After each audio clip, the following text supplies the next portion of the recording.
नवरात्रि में कन्या पूजन अष्टमी या नवमी किस दिन करना चाहिए और कन्याओं को नहीं खिलानी चाहिए ये चीजें। जय माँ दुर्गा मित्रों, नवरात्रि के पावन अवसर पर माँ दुर्गा आपकी सभी परेशानियों को दूर करके आपकी झोलियाँ सदैव खुशियों से भर दें। मित्रों, नवरात्रि का महापर्व 9 देवी अर्थात 9 कन्याओं को पूरी तरह से समर्पित है। कन्या पूजन करने से हमारी सारी पीड़ाएं समाप्त हो जाती हैं, दुख दर्द दूर हो जाते हैं, हर कष्ट दूर हो जाते हैं।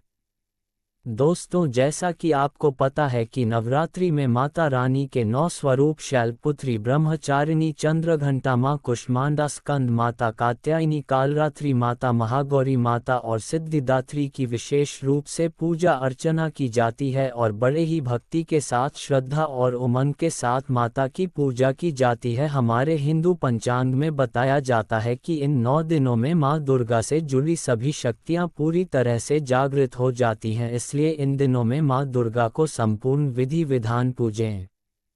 आपकी समस्त मनोकामनाएं बड़ी ही आसानी से पूरी हो जाती हैं। दोस्तों, इन महिलाओं को नवरात्रि का व्रत कभी भी नहीं रखना चाहिए। माता रानी ऐसी महिला से कभी भी खुश नहीं होती है और उसे घर में हमेशा दरिद्रता ही बनी रहती है और इसका असर पूरे परिवार को देखने को मिलता है। इसीलिए आप जान लीजिए, अगर आपने गलती से भी नवरात्रि का व्रत रख लिया है तो आपका व्रत खंडित हो जाएगा और आपके घर पाप भी लग सकता है।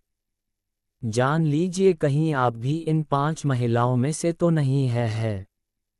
दोस्तों, हिंदू धर्म में नवरात्रि के त्योहार का अपना ही अलग विशेष महत्व होता है। अक्सर लोग इसकी तैयारी महीने भर पहले ही शुरू कर देते हैं और जो 9 दिनों तक चलता है, इस दौरान 9 देवियों की पूजा अर्चना बड़े ही सच्चे मन से की जाती है। माता दुर्गा को समर्पित ये पर्व सभी पर कृपा बरसाता है, साथ ही हमारे जीवन की समस्त समस्याएं, परेशानियों को बड़ी ही आसानी से दूर कर देता है। नवरात्रि के 9 दिन गंगाजल की एक एक बूंद की तरह ही पवित्र होते हैं। जिस तरह गंगाजल एकदम से पवित्र होता है, नवरात्रि के 9 दिन भी उसी समान पवित्र होते हैं। ये शुभ 9 दिन भक्तों के जीवन में विशेष फलों की सौगात लेकर आते हैं। शास्त्रों के अनुसार नवरात्रि के दिनों में माता रानी का पूजन करने से और कन्या पूजन करने से माँ दुर्गा मन अभय वरदान प्रदान कर देती हैं। कुंडली में जो कष्ट होते हैं, माता रानी उन्हें ठीक कर देती है। इसी तरह ही सच्चे हृदय वाले व्यक्ति के सभी कष्टों का बड़ी ही आसानी से माता रानी निवारण कर देती है। माता रानी की उपासना से विनम्रता का विकास उत्पन्न होता है, सभी कष्ट, दरिद्रता, दुख समाप्त हो जाते हैं। नवरात्रि में माता रानी का व्रत और पूजन बड़े ही भक्ति भाव से किया जाता है, लेकिन नवरात्रि के दौरान सबसे ज़्यादा महत्व कन्या पूजन का ही बताया जाता है। कन्या माता रानी की छोटी छोटी स्वरूप होती है। कन्याओं को फूल की पंखुड़ियाँ की तरह नाजुक बताया जाता है। कन्या पूजन सर्वाधिक प्रिय और श्रेष्ठ होता है। कन्या के रूप में स्वयं माता जगत जननी जगदम्बा देवी, माता वैष्णव, 9 देवियाँ अर्थात समस्त ब्रह्मांड उनके शरीर के कण कण में वास करता है। बहुत कम लोग जानते हैं 33 कोटि देवी देवताओं का वास होता है कन्याओं के मस्तिष्क पर। कन्या चाहे छोटा हो चाहे बड़ी हो, वह सदैव ही पूजनीय होती है, माँ के समान मानी जाती है। दोस्तों, कहा जाता है व्रत और उपासना से माता रानी इतना जल्दी प्रसन्न नहीं होती है जितना कि कन्या पूजन करने से होती है।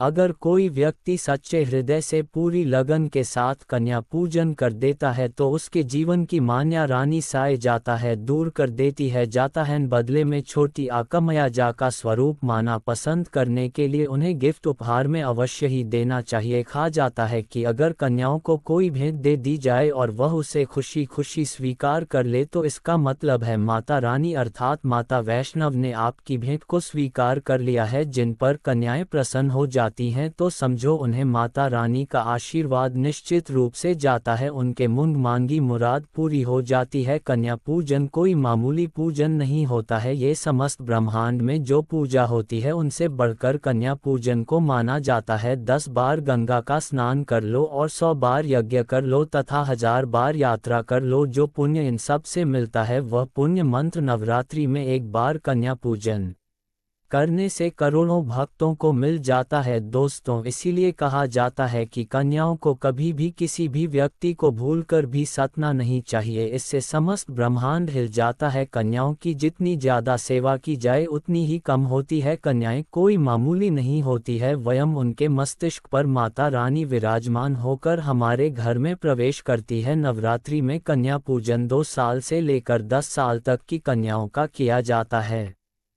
अष्टमी अथवा नवमी को कन्याओं के पैर धोकर भोजन कराकर उपहार देना बहुत ही ज़्यादा श्रेष्ठ और दुर्लभ माना जाता है। ऐसा मौका कभी हाथों से किसी भी व्यक्ति को जाने नहीं देना चाहिए। इस दिन जितना ज़्यादा संभव हो सके कन्याओं को हाथ पकड़कर पैर पड़कर अपने घर तक लेकर आना चाहिए। चलिए दोस्तों, अब जान लेते हैं कि कैसे की जाता है कन्या पूजन और कन्याओं का स्वागत। जब कन्याएं आपके घर आए तब सभी कन्याओं के पैरों को धोना चाहिए। दूध और पानी से उनके पैरों को धोना चाहिए। खासकर मर्दों को कन्याओं के पैर निश्चित रूप से धोने चाहिए, इससे माता वैष्णवी बहुत ही ज़्यादा प्रसन्न होती हैं। दोस्तों, फिर उसके बाद कन्याओं को किसी साफ जगह पर जमीन पर कपड़ा बिछाकर बिठाना चाहिए। उनके माथे पर अक्षत, कुमकुम, फूल और रोली लगाना चाहिए। लेकिन हमेशा याद रखें, कन्याओं को खाना खिलाते समय कभी भी उनकी थाली में एक साथ 3 पूरियां नहीं रखनी चाहिए, इसे बिल्कुल भी शुभ नहीं माना जाता है। इससे व्यक्ति को पाप लगता है, क्योंकि 3 पूरी तथा 3 रोटी पाप करने वाले व्यक्ति के लिए ही निकाली जाती हैं और जेल में कैदियों को लिए भी 3 रोटी ही दी जाती है। ऐसे में कन्याओं को उनकी थाली में कभी भी 3 पूरी एक साथ नहीं देनी चाहिए। लेकिन हाँ, आप चाहो तो 1 पूरी 2 पूरी करके दे सकते हो, इससे 3 संख्याएं बढ़ जाती हैं और व्यक्ति को दोष भी नहीं लगता है। दोस्तों, कन्याओं को खाना खिलाने के बाद अंतिम में उनके सर पर आपको लाल चुनरी ओढ़ानी चाहिए और भोजन में आपको खीर, पूरी, हलवा, चना तथा आलू छोले वगैरह की सब्जी बनानी चाहिए। दोस्तों, माता रानी का प्रिय भोजन खीर, हलवा, पूरी है, लेकिन भूल से भी आपको एक बात का याद रखना है कि माता रानी के भोजन में आपको लहसुन प्याज का बिल्कुल भी इस्तेमाल नहीं करना है, अन्यथा घोर अनर्थ हो जाएगा। आपको पुण्य की जगह पाप मिल जाएगा, आप पाप के भागी बन जाओगे। कई लोग कन्याओं को कुरकुरे का चिप्स पैकेट वगैरह खिलाते हैं, जो कि घोर पाप होता है, क्योंकि उनमें लहसुन प्याज का इस्तेमाल किया जाता है, जिसके कारण आपका व्रत भी खंडित हो जाता है। माता दुर्गा आपसे बहुत ही ज्यादा नाराज हो जाती हैं। दोस्तों, कन्याओं को कभी भी डब्बा बंद कोई भी ऐसी चीज नहीं खिलानी चाहिए जिसमें लहसुन प्याज का इस्तेमाल होता हो। कई चीज़ तो ऐसी मार्केट में आजकल मिलती है जिसके अंदर लहसुन प्याज का इस्तेमाल किया जाता है, ऐसा आप कभी मत करना। आप कन्याओं को बाहर से मंगाया हुआ रेडीमेड खाना लाकर बिल्कुल भी मत खिलाना, चाहे आप अपने घर पर रोटी ही क्यों ना बनाओ, लेकिन माता रानी को अपने हाथों से बनाया हुआ ही खाना खिलाना चाहिए। क्योंकि दोस्तों, मार्केट से रेडीमेड खाना वही लोग खिलाते हैं जिनके घर में कोई दुर्घटना हो जाती है, या जिनके घर में कोई सदस्य बीमार हो जाता है, या जिनके घर में मुसीबत होती है, तब आप ऐसा खाना खिला सकते हैं। दोस्तों, हमेशा एक बात ध्यान रखनी चाहिए कि कन्याओं को प्लास्टिक के बने दोने, पत्तल आदि में खाना नहीं खिलाना चाहिए। ऐसे बर्तन पूजा पाठ के लिए शुभ नहीं होते हैं, क्योंकि प्लास्टिक के ज़्यादातर बर्तन जो होते हैं जानवरों की हड्डियों से बनाए जाते हैं, इसीलिए ऐसा पाप कभी नहीं करना चाहिए। हमेशा स्टील के बर्तन या पत्तों से बने बर्तनों में ही भोजन कराना चाहिए। ये बहुत ही शुभ माना जाता है। अगर पेड़ के पत्ते में भोजन करते हैं तो माता रानी अभय वरदान प्रदान करती है।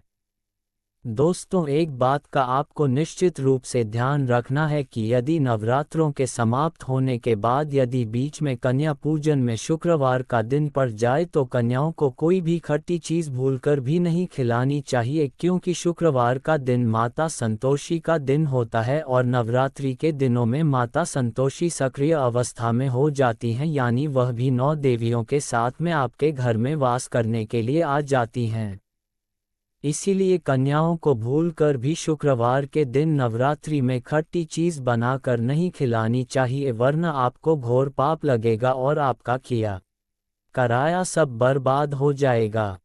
खट्टी चीज़ से माता संतोषी बहुत ही ज़्यादा नाराज हो जाती है, इसीलिए नादान ना बने।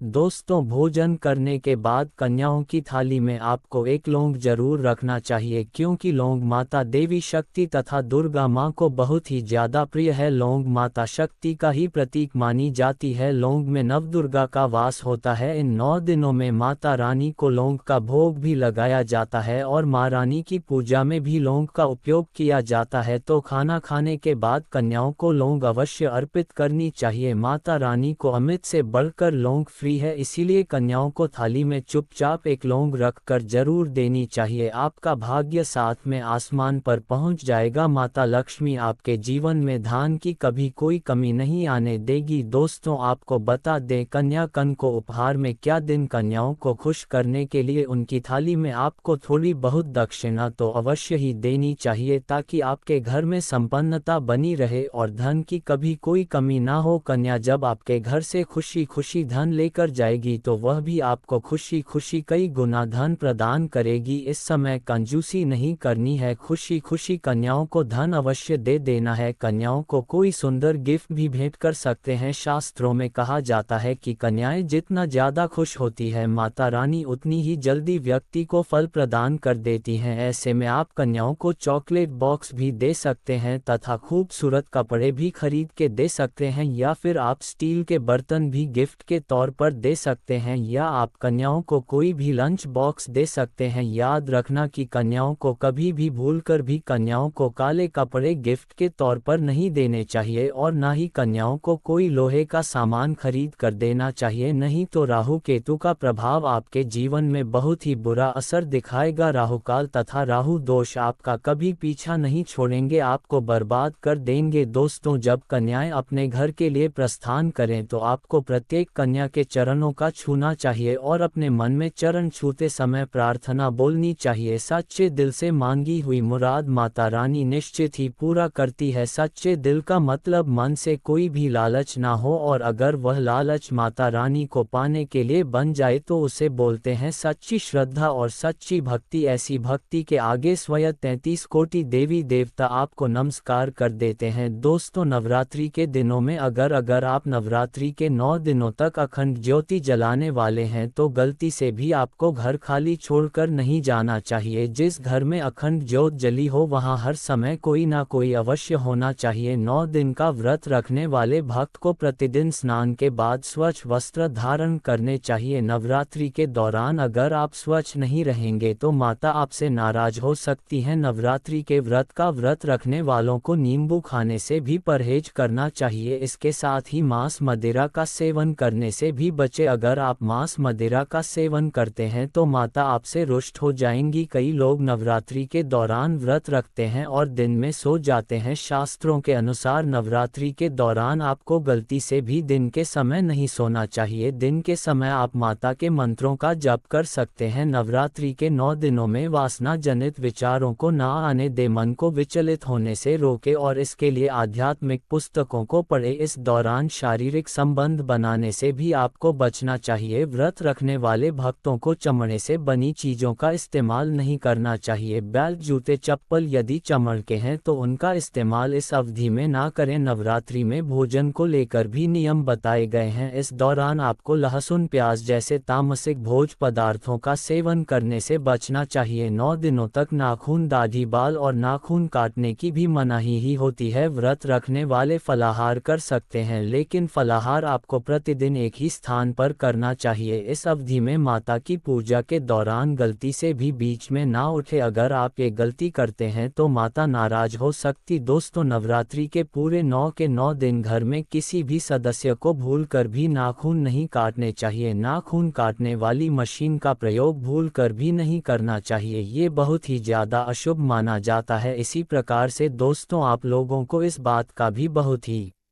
ज़्यादा ध्यान रखना होगा कि माता रानी जी की पूजा में आपको किसी भी तरीके से किसी भी चमड़े की चीज़ का प्रयोग भूलकर भी नहीं करना है। देखिए दोस्तों, क्या होता है, बहुत सी माताएं बहनें नवरात्रि का व्रत तो रख लेती हैं, माता रानी जी के मंदिर भी जाती हैं, चौकिया पर जाती हैं, तो आप लोग इस बात का ध्यान अवश्य रखिएगा। कृपया करके आप लोग कभी भी माता रानी जी के पंडाल पर जा रही हैं तो आप किसी भी चमड़े वाली चीज़ को पहन के मत जाएगा, जैसे कि बटुआ हो गया या फिर बेल्ट हो गई, चमड़े की चप्पल हो गई। चमड़े वाली चीज़ों से आप लोगों को दूरी बनाकर रखनी होगी। इस बात का आप लोगों को विशेष रूप से ध्यान रखना है। यदि आप नवरात्रि के 9 दिन का व्रत रख रही है तो कृपया करके दोपहर में भूलकर भी नहीं सोना चाहिए, वरना नवरात्रि के 9 दिन कभी भी दोपहर में आप सो जाओगी तो माता रानी आपसे क्रोधित हो जाएंगे। यदि दोस्त तो अपने ने नवरात्रि का व्रत रखा है तो ये कुछ ऐसी बातें हैं जिनका यदि आप लोग विशेष करके ध्यान देंगे तो आपके जीवन में आपको कभी भी किसी भी प्रकार की परेशानी का सामना ही नहीं करना पड़ेगा, यानी कि माता रानी जी की आपके ऊपर कृपा होगी और माता रानी जी का आपके आशीर्वाद मिलेगा। आपकी व्रत का पालन करने के आपको करोड़ों गुना लाभ देखने को मिलेगा। माता रानी जी का आपके आशीर्वाद मिले तो सबसे पहले आपको इस बात का ध्यान रखना होगा कि यदि आप माता रानी जी के लिए 9 दिन का व्रत रखने जा रहे हैं तो आपको लाल कपड़े पहन करके माता रानी जी की पूजा अवश्य करनी होगी। देखिए दोस्तों, माता रानी जी को लाल रंग बहुत ही ज़्यादा प्रिय होता है। यदि लाल रंग का प्रयोग करते हुए आप माता रानी जी की पूजा पाठ करेंगे तो आपकी पूजा जरूर सिद्ध हो जाएगी। आपका पूजा का पालन करेंगे तो आपको करोड़ों गुना लाभ देखने को मिलेगा। दूसरा, आपको इस बात का विशेष रूप से ध्यान रखना होगा, आप जब भी आप माता रानी जी के लिए पूजा पाठ करने जा रही हो तो पूजा पाठ करने से चौकी के पास थोड़ा सा गंगाजल का छिड़काव प्रतिदिन आपको अवश्य कर लेना है। गंगाजल का छिड़काव करने के पश्चात ही माता रानी जी की पूजा पाठ करेगा, ये बहुत ही ज़्यादा शुभ बताया जाता है। यदि आप माता रानी जी की पूजा में माता रानी जी को लाल गुड़हल का फूल अर्पित कर देती हैं तो ये बहुत ही ज़्यादा शुभ और मंगलकारी होता है। देखिए, लाल गुल का जो फूल होता है ना, वही ऐसा एक फूल होता है जो माता रानी जी के 9 अलग अलग स्वरूपों को एक साथ अर्पित किया जाता है। तो माता रानी जी की पूजा में यदि आप लाल गुड़हल के फूल का प्रतिदिन उनको अर्पित कर रही है तो माता रानी के 9 अलग अलग स्वरूपों का आपके आशीर्वाद आवास या मिल जाएगा। यदि आपने व्रत रखा है तो व्रत के दौरान में सीताफल का प्रयोग करेंगे तो इससे माना जाता है कि माता सीता जी का आपके आशीर्वाद अवश्य ही मिलता है। और माता रानी जी को यदि आप सीताफल अर्पित करेंगे तो इससे भी आपको माँ रानी का आशीर्वाद देखने को मिलेगा। नवरात्रि के दिनों में बहुत से लोग व्रत में होते हैं, ऐसे में कला करने से बचना चाहिए, क्योंकि कल से वृद्धारण्यम तहाँ संपत्ति ना, जहाँ कुमति तहाँ विपत निदाना। लड़ाई झगड़े वाले घर में लक्ष्मी नहीं ठहरती। माना जाता है कि व्रत करने वाले को नवरात्रि 9 दिनों तक अपना समय फिजूल की बातों में ना लगाकर धार्मिक ग्रंथों का अध्ययन करना चाहिए। इन दिनों दुर्गा चालीसा या दुर्गा सप्तशती का पाठ कर सकते हैं। नवरात्रि के पावन दिनों में साविता का विशेष ध्यान रखना चाहिए। आह, व्यव और वीर में आपके साविता होना जरूरी है, तभी नवरात्र के व्रत का पूरा लाभ मिल सके। आप इन दिनों प्याज, लहसुन और मांस मदिरा का सेवन ना करें। नवरात्र के 9 दिनों तक पूर्ण सात्विक आहार लेना चाहिए। नव है, इन दिनों में महिलाओं और पुरुष दोनों को ब्रह्मचर्य का पालन करना चाहिए। माँ की पूजा अर्चना साफ मन से करने से ही माँ प्रसन्न होती है, इसलिए इन दिनों शारीरिक संबंध नहीं बनाने चाहिए।